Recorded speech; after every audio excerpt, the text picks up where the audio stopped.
vocal minority fan groups that keep it alive, like disco back in the 90s. Right. Okay, today we promise we are not going to set the phone up and let Paul talk for an hour and a half. That's not fair. Easy content. No, I want you to know, I watched that video last night. I agreed with everything you said pretty much. There was one thing. Seth goes. Except all the wrong stuff I was about in St. Nicholas. Was you wrong about saying? Oh, yeah. Well, we'll find out. Somebody will comment. It's always... Never trust the internet to help you with a problem, but always count on the internet to correct you when you're wrong. Right. That's why I saw one person say whenever they have a programming question, they go to sites like Quora and Ask Yahoo, and they give an answer, and then they switch to their alt account and they ask a question, switch to their alt, and give a wrong answer. That's just what they've been doing to try and fix it. And then, like, by the end of the day, someone will be in the comments, that's not how you fix your problem. What you actually do... Actually. Right. The one word. Like the kid from Are you covered in gas? I have my maxually. Like the kid from Polar Express. That's not how you fix a problem. Right. Man, I went to church camp with a kid that sounded just like him. I mean, identical. And everybody's talking. I said, hey, man, what's your name? I forgot he told me his name. I said, man, can I ask you a serious question? A serious question. He's like, what's that? I was like, have you ever seen Polar Express? And the whole dorm, man, I'm talking like... Hey, you. Yeah. You know what kind of train this is? Yeah, the whole dorm busted out laughing. He's like, I don't sound like that guy. He saw the movie. Yeah. Actually, you do. I had a customer. That reminds me of I had a customer one time that came in, and he sounded exactly like the Jamie Kennedy character from Malibu's Most Wanted. Oh, no. And I said, man, you ever seen Malibu's Most Wanted? He goes, well, so, yo, man, don't be hating, man. But, no, anyway, hey. We went to Walmart, and the guy held the door open for us and sounded exactly like Norm Macdonald. Yeah. It was like, the dudes. Opened the door, he went, got a penny for the door holder? Right. He sounded exactly. Dude, it was... And Dad was like, has anyone told you? You sound exactly like Norm Macdonald. He's like, here's Norm Macdonald. So we showed him some videos while his wife was at the counter getting their car situated. And he actually laughed and said, no good. He gave a Norm Macdonald response. Yeah, he's like, that guy's funny. And then his wife came up, and she's like, all right, I got the car sorted out. And Dad was like, hey, are you aware that your husband sounds exactly like Norm Macdonald? And she went, oh my gosh, you do. Right. I tell you what, that happened to me one time. I was driving truck. And here, get closer. I want to get both of y'all in frame. But I was driving truck, and I was up somewhere northeast. And I walked into this truck stop, little rinky-dink, non-franchise truck stop, right? A mom and pop place. And I walked in, and there was Ashley Olsen, right? The Olsen twins. Right. Wow. The one that was not on drugs. Right. Yeah, she was behind the register. Like and it was just actually Ashley Olsen. No, just looked like it was a girl that looked identical. Exactly like and this is funny because, hey, Paul, hold the camera. You got to get the response. I was. Did I point at you? So, yeah, anyway, like Seth, right? So I'm blah, blah, blah, blah, and I'm like. And she's like, and I said, how can you work in a place like this? And she was like, I beg your pardon? I said, man, if I looked that much like Ashley Olsen, I would be in Hollywood doing improv or like in Vegas or something. Right. And she goes, what? And her friend went, oh my God! And like, and I'm thinking, wait a minute. You work with this girl. How does nobody know this? Okay. And all of a sudden, all the girls, all the morning girls, the girl making coffee, the girl doing this, right. They're looking at her, they're going, they're jumping up and down. You look just like Ashley Olsen. It was funny because I was there like, wait a minute. I'm being punked. This is Ashley Olsen. There's a camera somewhere. Because, oh my God, that sounds like an amazing idea for sure. Right, because I'm thinking, like, imagine walking into Dollar General and there's Tom Holland, except he has like a Brooklyn accent. Right. It's like, what are you looking at? What you looking at? Tom Holland? Stop saying I look like Tom Holland. Tom Holland. Oh my Yeah, God. but it was so funny because these girls was jumping up and down, shaking their heads like, ah, you're like, and the girl's like, I do not. No, I don't. Do I really? It was funny. But no, hey, this is pretty cool. Shout out to Stacy at Body Shop Supplies. He ordered something off Amazon and it didn't work with his phone, so he gave it to us. It is one of those. It's a camera, and you plug it in. It's got a light. See the light? Can you see the light? Yeah, you can see the light. Okay. But you can hold on. Let's bring it over It's here. filming now. Is it filming? Okay. The light's on. Okay, get up inside. I gotta make sure that my phone doesn't like get a notification while I'm showing the camera off to the audience. Let's do something cool. Well, we can't go far because, hey, we can't move the camera around because the battery's dead and it's hooked up to the charger. Right. Let's turn off some apps. Oh, it's all right, man. There we go. Okay, see, All right. that's what the inside of the fender looks like. The frame rate on this thing is wonderful. No, just put it in his nose. Amazing. Oh, that's gross. I'm not showing that to the camera. I'm afraid you might already have. Oh, no. It's disgusting. Stop. Dad, come on. I'm joking. That's the camera we film on. Wow. Oh, this is Wait, It's upside down. is Okay. it upside down now or was? No, it's not now. Okay. It's sideways. There we go. There's the cameraman. Okay, but hey, guys, y'all want some Hershey's Kisses? Of course I Oh do. my gosh! Hey, Wow. Don't do that. It'll become self-aware and take over the world. Man, some of this might have melted a little bit. candy pocket candy. Yeah, actually, don't put Reese's in your pocket. Mm. No, the reason the candy's in my pocket. No, I don't run around with candy in my pocket, but Can confirm he doesn't. this one came apart. Ooh. No, anyway, there's two of you. Amazing. Me and my sexy twin. All right. Actually, it was just focused on your mouth. Okay, Me standing next to the sexiest person on earth. but the reason I got chocolate in my pocket was, hey, I running chocolate in my pocket. Amazing. Anyway, my mother-in-law got sick and had to go to the hospital last night, so my wife said, here, put this in your pocket, because she's packed up the house. Okay. So she's down there right now. Anyway, today's going to be a little bit of a how-to. We got over, and I hope you stuck around with us. I really do. But today we got to talk about an issue, man. If you're a shop, if you have a shop, you hear this crap all the time. If you watch this, and we do get like we're getting up 500-700 views, right? That's A pretty lot of cool. videos. So if you have a car and you want to get it fixed, I'm going to tell you some magic words to never say to your body shop. Oh.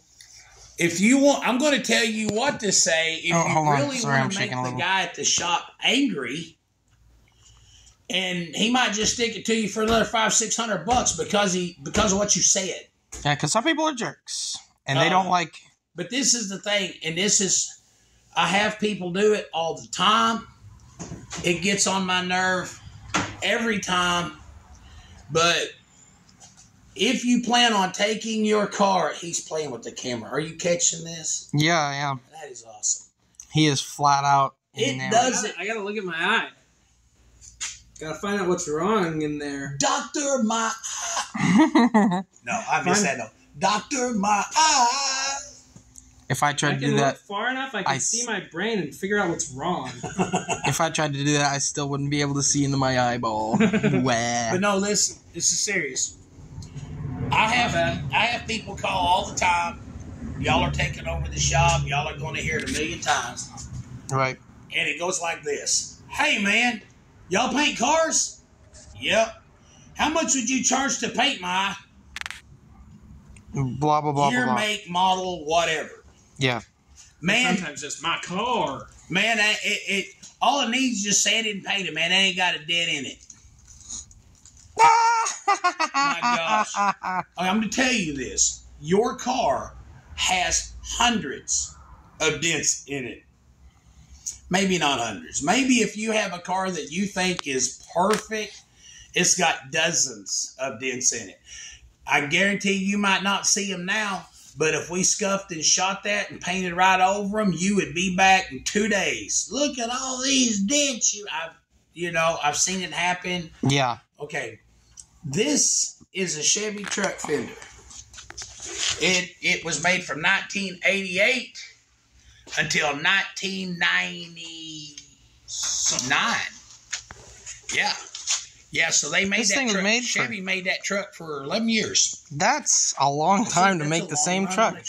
Yeah, that's kind of cool. Yeah. So anyway, they made this truck for several years. This fender will fit 11 years of automobiles.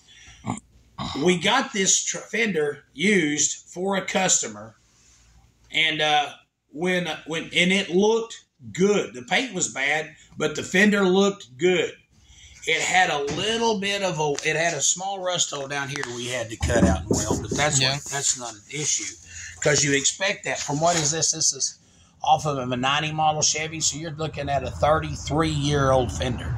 Yeah. 33 years is a long time for any Chevrolet to not have lots of rust. Yeah. Okay. But anyway, when we got it in here, we wiped it down with a wax and grease remover rag, and I seen a little bit of a buckle right here, so I come in and I pecked it, and I thought I'm just going to skim some filler over this. Right. But this is the thing. Suppose you go buy a 1970, an 80 model, or you buy whatever rig you want. Unless your dad bought it new and gave it to you, or unless you bought it new, you do not know the history of that car. You don't. Right. I know people, they go buy stuff at auction, they pay a buttload of money for a car-fax. I'm going to tell you, as a body shop guy, there's hundreds of ways to get around a car-fax. Yeah. There is. Here's the thing. If a customer wants, say your customer gets $2,500, $3,000 worth of damage, and they don't want to turn it in on the insurance because they want to maintain the trade-in value of their car, they can pay the body shop. A lot of body shops will do $3,000 worth of work for $2,000 if it's cash. Okay? Yep. So they'll do the work on the car, and it never gets turned into anybody, and nobody's ever the wiser, and that little car-fax dude never finds out. Yep. I knew a guy one time that went up to the auction at Cherokee, and they bought a Dodge Dynasty. Brought it by here. They couldn't get the headlights to adjust. As soon as I popped the hood, it was a blue car. I popped the hood. I could see the weld seam where they had cut the front end off the car and welded the dog box off of a car. It was a blue car. They welded a maroon dog box onto it, welded it, and put undercoating on the weld. Wow. Didn't paint nothing. And when I popped the hood, I'm like, well, who did the work on the car? And they're like, this car's never been wrecked. And I'm like, yeah, it has. No. And it argued with me. Sat there and argued. It has never been wrecked. We paid for a car-fax. And I said, look, I don't care what you paid for what. That's a weld. It's been cut. That's a weld. Dude, you're a mechanic. You know, I was like, look, that. And he goes, I said, why else would it be a blue car? Why would this be maroon? Yeah. And finally, I was like, give me one good reason why Chrysler would have put a maroon radiator support in a blue car. And welded it up. And he's like, you can see the gears. Right. And him looking at his buddy, goes, but we paid for a car-fax. I'm like, the car-fax lied. There's so many rude analogies I could make right now. You know, like, she told me she'd never even kissed the boy. You know, just right. But when anyway, so it was a cash. So I'm just saying, unless your dad bought the car brand new and handed it down to you, you have no idea what that car's been through. Nope. You don't. You bought that car. car. Only works on jobs that are done with checks. Right. When the thing is you're talking about a 30-year-old car, man. You know how much stuff I've done in 30 years? You know? Yeah. I mean, you know, so I want to show you something. Look at this right here. That looks like original paint. It just looks like old, faded, original Chevy paint, right? Right. I'll make a little bit of noise. I want to show you something. Now, I got into it here, but... Hey, Dad. For that DA, if you squeeze on that... Well, here's what's weird. It eventually quits. Yeah, but I can usually get it to quit, though. You see them? Yeah. It's coming out of the valve. Try turning this. Oh, Dad, Yeah, set it to max. Dad did it. I did it. I told them what to do. Yeah, with the group ethic. Yeah. Now there I'm going through some. You see it's coming off white. You see it's coming off white. Yeah, So that's dead clear. dead clear. Okay. And now we're through that. We're through the clear. Now we're going into the black.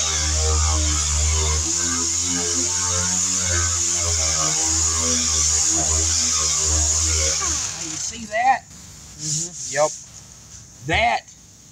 You can get a better look at it right here. You see the color of that? Yep. I believe, because back in the 90s, PPG used a primer called NCT 250 or NC 250.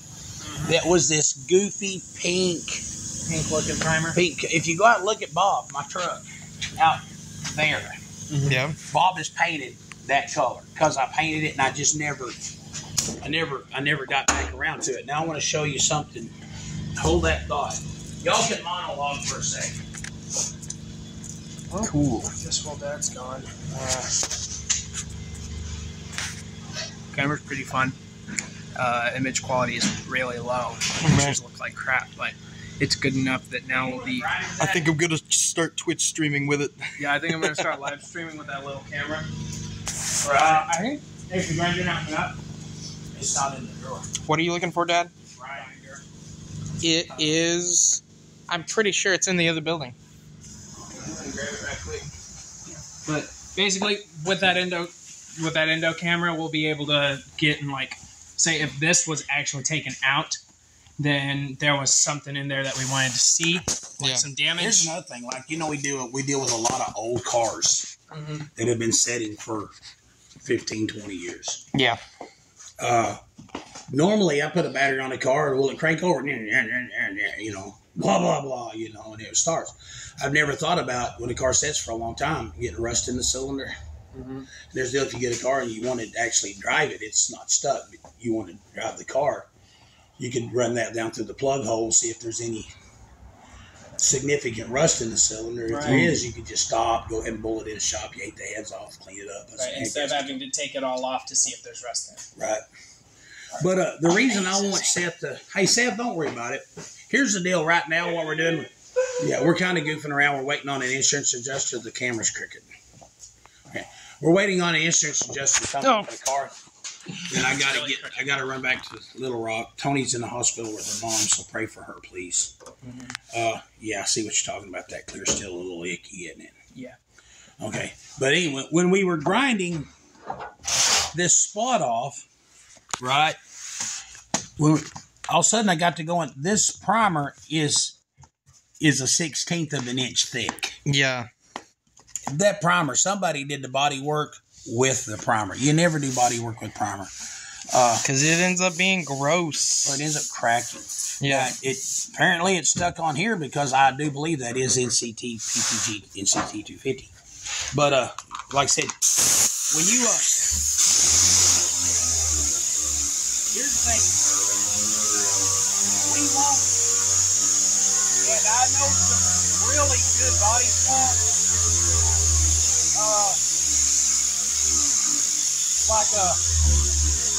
Like Jimmy Fair up at Highland. Man, I'm saying, if you don't want Stunts Auto Body to fix your car, take it to Jimmy Fair, man. That dude's the guy. He's a pretty cool guy. He's not crooked, he's honest. But, yeah. Okay, I want to show you right here. He's not crooked, he's honest, he's independently owned. He's basically like us with a little bit more money. Right, well, yeah. He borrowed a little bit, yeah. But anyway, come here and check this out. Okay, well, how much would you charge to paint my car? It's really straight. It's got no dents in it. Yep. This is somebody's clear. This is somebody's paint. This is somebody's primer. And see that right there? Yeah. That's somebody's Bondo. Ooh. On top of Chevrolet's clear and Chevrolet's paint. Okay? So they didn't even, oh, wow. No, it's that somebody else's Bondo. Now, here's the thing. When we're doing a 1969 Roadrunner, or we're doing a 1970 Roadrunner, or we're doing a Z28 Camaro, or we're doing a 525 horse 1980 model El Camino, guess what I'm not going to paint over? The factory stuff? Clear. Somebody else's Bondo. Yep. Not going to do it. So, like, if this was a show car, or just some, and here's the thing, you can't charge everybody like they have a show car, but at the end of the day, everybody wants a good presentable looking car. And we people, want the car to look good because other people are going to see it. right? And be like, where'd you get that done? Oh, that body shop Man, over by, the big teal building when you're on your way to, okay, I've got a customer we painted a few years ago. We painted a 1967 Camaro, 67 Camaro, black with competition orange stripes. The car's phenomenal. We spent weeks just boarding and boarding and boarding. The guy called me. The Camaro has a cowl right here that comes off. Yeah. And he called me and said, hey, man, I got some spider webbing in my clear. And I said, well, hey, if we did it, it's guaranteed. Bring her back, right? So we were talking about that, and he was telling me, he said, man, it's been 7 years since we painted it. Because Edie's still here, And he was talking about, he said, man, still to this day, he said, it's black. And he said, every time I go to a drag strip, people swarm it. He said, like, we're pulling up to the staging lane and people surround it and start taking pictures. He said he's had people stop him and say, man, that's black and it's just laser beam straight, man, And he's like, I know a guy, So when something leaves, our name's on it, indefinitely. Yeah. So, And we like to make our name proud. Yeah. Like I said, you don't stay third generation in the business by subpar word. Right. Anyway, that's something I wanted to get into today was, man, don't ever, if you got to know a car, man, a good shop is going to charge you by the hour. And I've had people, what do you charge? By the hour. Well, how much is it going to cost? A lot. Depends on how many hours. Depends on how many hours. It's like, well, man, people like, well, man, I don't want to, man, I just want, if you don't want to pay, go somewhere else. There are shops that will pay, $3,000 to scuff and shoot your car. My dad told this story about one time. There was this body shop around here where it was like, $100, we will paint your car. Oh, no, that wasn't here. That was Earl Shives. Yeah. $99.95. I could pay any car for $9. Well, it was like this area, right? Well, it was everywhere. Yeah. Okay. Yeah, he was a franchise. No. Okay. Oh, wow. Oh, wow. Hey, point here.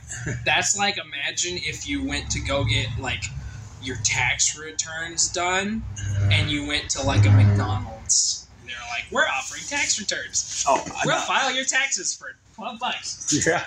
No, but basically it was this. You're joking, man, but I seen a gas station the other day that they would do your taxes while you wait. Oh, wow. That's right. I tell you what. Anyway, but no, like, this body shop, I'll point here. At $99.95, they could paint your whole car, right? Right. Didn't stick around very long because the paint jobs were, you definitely got a $100 paint job. Well, what they would do is they would mask off the car, they would wash the car, mask off the car, and then spray it with a chemical adhesive, like spray it with. Bulldog. Glue? Bulldog. Yeah. No, guard dog. Bulldog adhesion promoter. Yeah. Now, this is funny. When I was working here for my dad, there was a kid come in one time, and he had a third-generation Camaro.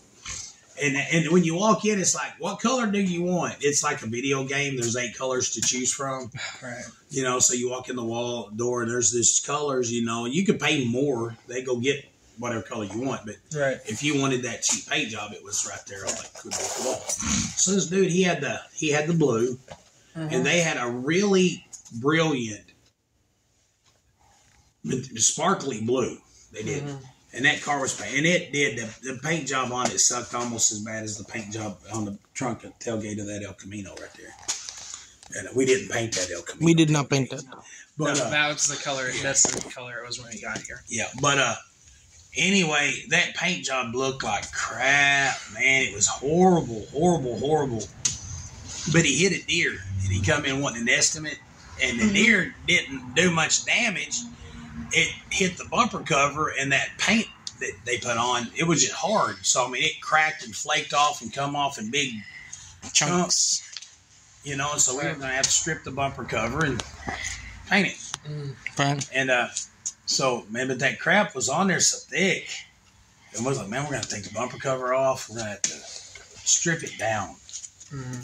So Dad told him, and I think it was like, Dad figured. Anyway, I told Dad, you don't want to do this because of my boat tech instructor, C.W. Cox. He knew Earl Shive. Right. And we done an Earl Shive car while we were in college. Right. And if you ever sprayed anything over it, it just lifted. You couldn't, because it was like, well, even to this day, if you get a bumper cover and you spray it with Bulldog and prime it, and then you try to paint, it's going to lift because the Bulldog doesn't allow the transfer of chemicals through it. It's a one and done deal. Right. And so I told Dad, I said, man, you don't want to do this car because we tried to do one in school and it just keeps lifting and lifting and Let me lifting. come over here a little bit. All right. Yeah, Get the sun glare out. So, and it was kind of funny because Dad's all right, you know. So Dad wrote an estimate for like $1,200 to take the bumper cover off and strip it, and paint it, and put it back on. Mm-hmm. And he hands that dude that estimate for $1,200, and that dude's like, $1,200?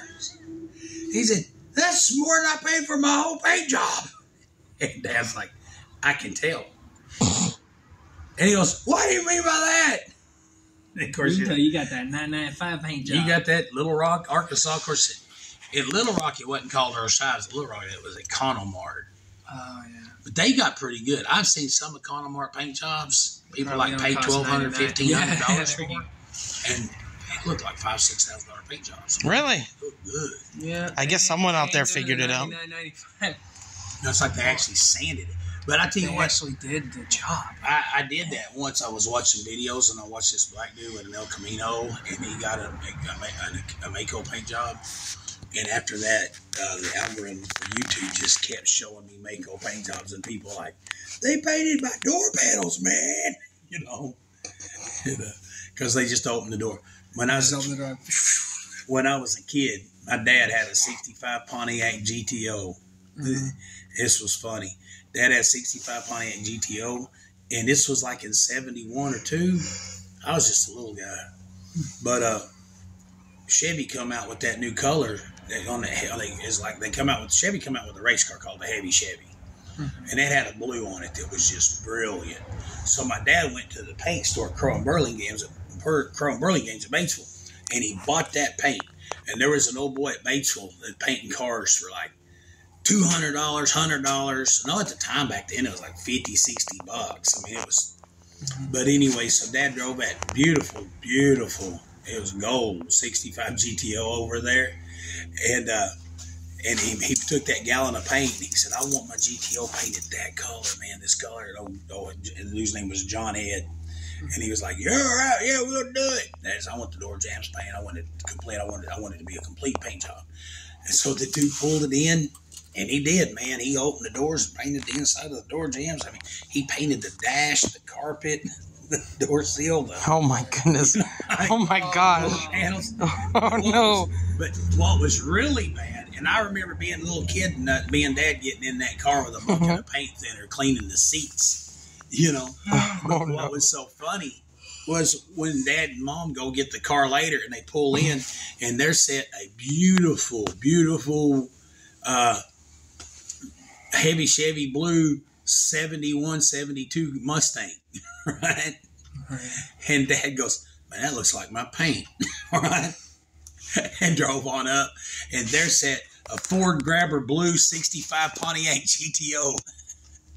Dad painted that John had put Dad's paint on the Mustang and the Mustang paint on my dad's car. He got it the paint mixed up. No! So the most hideous color in the world on anything other than a Ford is Grabber blue. Now Grabber blue looks good on a Ford, But that's it, right? But It don't look good on a 65 GTO. Man, Dad was sick. It was a funny story. I'm thinking of all the mistakes I've ever made. I've never painted anybody's car the wrong color.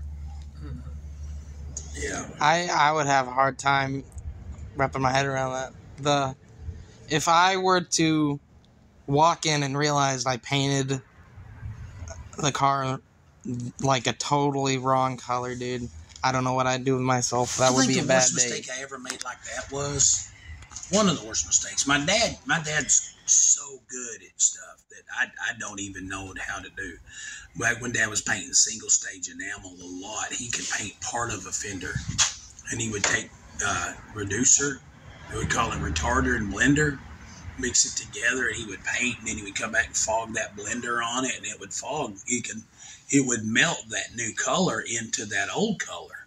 And you can just do a little bit of buffing, and man, it was hard to find. And one time, I grabbed the stuff for Dad, and Dad painted the front of the fender, and instead of handing him the gun with the blender in it, I accidentally handed him a paint gun with some dirty thinner where I'd been cleaning the gun. Oh no! And it was like black paint mixed with paint thinner. Oh. And Dad went. It was so horrible. I couldn't tell what he was saying. He was wearing his respirator. It's probably good that I couldn't tell what he was saying. Oh no! Yeah. Anyway, so today I want to thank you for joining us. Today it's just going to kind of be like that. If you get an old car, man, and you take it somewhere to get it fixed, just take it somewhere and get it fixed. If you don't have tens of thousands of dollars to dump in an old car, get a different hobby. Or save up. Or save up the money. I did, man. It broke my heart. It broke my heart, kind of. We're fixing to have another car added to our fleet. It's kind of one of my dream cars. But the thing is I almost feel bad, like Shane was telling me I was a monster. Because the way I got the car was just being dead cold honest with this kid. Yeah. You don't know what you're getting into. But I've heard so many stories of some dude that age pouring half of the money he needed into a car and then just giving up by the time, you know. And it's like, dang, dude. If you're not willing to see it through, man, don't start. Right. Or just lower your expectations, man. This is one of the reasons I love to see this thing that's happening now. Like, YouTube's covered with old cars that people drag out of the woods, put new brakes, new motors, new tires, and rebuild the front end and leave the car alone. Right. Cars running around with rust on the roof and rust on the trunk, rust down the sides, and they're like, yeehaw! And it's like, there's nothing wrong with that. Yeah,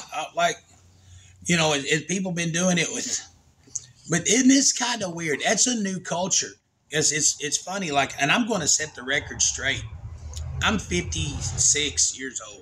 I have been around the hot rodding scene since the 70s, fully aware of what's going on, right? Right. The rat rod culture that came up in the last few years, like the last 10 years or so, people say, well, we're getting back to our roots. You know, back when you would bolt together whatever you could get your hands on. Man, dude, that wasn't like that back then. No. In the 70s, everything looked good. Right. It's kind of like everything was meticulously manicured. It's kind of like one of those where they're looking back at a specific subculture from that time period, and then they're saying we're doing the stuff from that time period. Well, they're kind of like, okay, there's this genre of music called synthwave. Yep. And it was music that started in the 90s and late 80s as a let's write music based on what music would sound like in the future. But it was still a very small genre. Yeah. And nowadays you have people writing songs now. Like, so basically you're just making 80s music. And you're not. No, you're not. Yeah. You're making a genre of music that started in the 80s. Yeah. So now, see, like when I was a kid, there was a lot of cars running around in the 70s in primer. Hot rod primer, hot rod. But usually that was when you had a car that was beat up. Hold on, let me hold the camera right quick. I just need to stretch out. Oh yeah, but no, in the 70s, there was a lot of cars from the 50s and 60s that were primered in. But what that was two different. That was two different groups of people.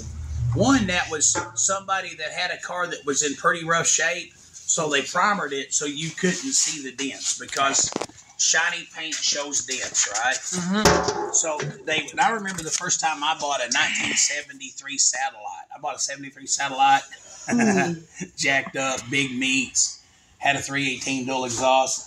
It was flat black. And I said, it's flat black. And my dad was like, I drove it up to here to work, and Dad goes, where'd you get that turd? I was like, that's not a turd, it's a blonde. Dad goes, shut up, Dad. It's flat black. Like, it's flat black. There's only one reason you paint a car flat black, and that's to hide the dents. Right. And I was like, shut up, little man. Oh my gosh. And then it rained. And I looked out at my shiny, beat up, wavy car. Pop with the camera. Shut up, old man. Oh my gosh. Right. People that sat on the, you know, them 73 Satellites got them big old wide fenders on top. People been sitting on it, and they were okay. But anyway, so that was, but in the 70s, there was a lot of primered cars because people were trying to hide damage. But most of the time, they were primered because somebody was, trying to save up enough money to build a hot rod and, right there, somebody's trying to get enough money to build a hot rod and get it painted. In the 70s, around the Batesville area growing up, there was one guy that I knew that drove primered in. Two guys. There was a dude, man, he was my hero. Two of these guys was. One dude's name was Bud Phillips. And Bud Phillips always had like 67, 68 Camaros in primer. But as soon as Bud got his hand on a few bucks, he'd bring one to the shop and have Dad paint it, right? Right. And there was another guy, and his name was Mike Terrell, and he always had 64 and 65 Mustangs. And they were primered, and but usually that was because he was saving up the money to bring it to the shop and get that painted. Right. So I'm just saying, man, that whole deal, like when people start inventing a genre, right, it never really existed. It's like we're trying to recreate no. So, like, people running around right now in rusted out muscle cars, hey, throw me one of those. That's a new phenomenon. That's a new fad. That is not an old genre. That's a new thing. Right. I've seen a lot of rusted out cars from the 50s running up and down the road during the 70s, but it was always because people flat broke, didn't have money to buy a new car, and they driving up down the road in a 20-year-old junker. Right. Just can't run. No, they didn't. No, yeah, that's not true.